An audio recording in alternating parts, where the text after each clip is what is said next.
পাহাড়ি মেয়েরা কি এতই সস্তা? জাতীয় সঙ্গীতের নাম দিয়ে আপনি পাহাড়ি মেয়েকে অপমান করবেন। দিদি কেমন আছেন আপনি? ভালো সানজু আছেন? ভাইয়ের ভিডিওটা কই মনোযোগ যাচ্ছেন? এগুলা সহকারে কি? দেখেন দেখে একটু একটু। ও এখানে তো কলা। এগুলা সবকিছু বুঝতে ওরে পারবেন। বাবা, এখানে কি আছে? কলা আছে না?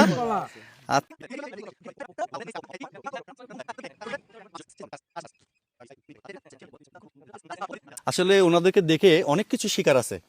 দেখেন, হাজবেন্ড ওয়াইফ বিয়ে করছে 3 বছর না? ওনারা দুজনেই কিন্তু পরিশ্রম করে। আমি বলতেছি আপনাকে, আপনি ধরেন একটু।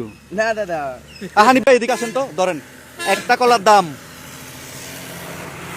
2টা কলার দাম,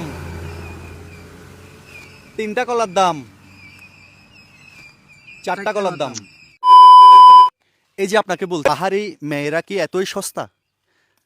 জাতীয় সঙ্গীতের নাম দিয়ে আপনি পাহাড়ি মেয়েকে অপমান করবেন। আমাদের জাতীয় সঙ্গীতকে আপনি অসম্মান সানজু করবেন, ভাইয়ের অপমান করবেন। ভিডিওটা এটা কেমন কথা? সবাই একটু আপনি কষ্ট পাহাড়ে করে ঘুরতে আসবেন, দেখেন। পাহাড়ের ঐতিহ্য, শেষ কৃষ্টি, পর্যন্ত কালচার, দেখেন। পাহাড়ি মানুষ, ওদের সাথে মিশবেন। এই পাহাড়ি মানুষরা কত সহজ সরল হয় সেটা আমরা জানি। আমরা বারবার এই পাহাড়ে ছুটে আসি এবং ওদের সাথে মেশার চেষ্টা করি। এতটাই সহজ সরল ওনারা। আমরা পাহাড়ে ঘুরতে আসলে বিপদে পড়ে যাই। আমার সোনার বাংলা মেয়েটাকে বলতেছে পরের লাইনটা কি? এটা কোনো কথা? আপনি জানেন না আমার সোনার বাংলার পরের লাইন কি হয়? পাহাড়ে ঘুরতে আসবেন, ঘুরবেন, পাহাড়িদের সাথে বন্ধুত্ব করবেন। আপনাদের মতো কিছু মানুষের জন্য এই আমাদের মতো সাধারণ যারা ট্যুরিস্ট আছে আমরা এখানে এসে বিপদে পড়ে যাই। জীবনও করবেন না। দিদি ভালো থাকবেন আপনি। কেমন? আপনাদের দুইজনের জন্য শুভকামনা। আপনাদের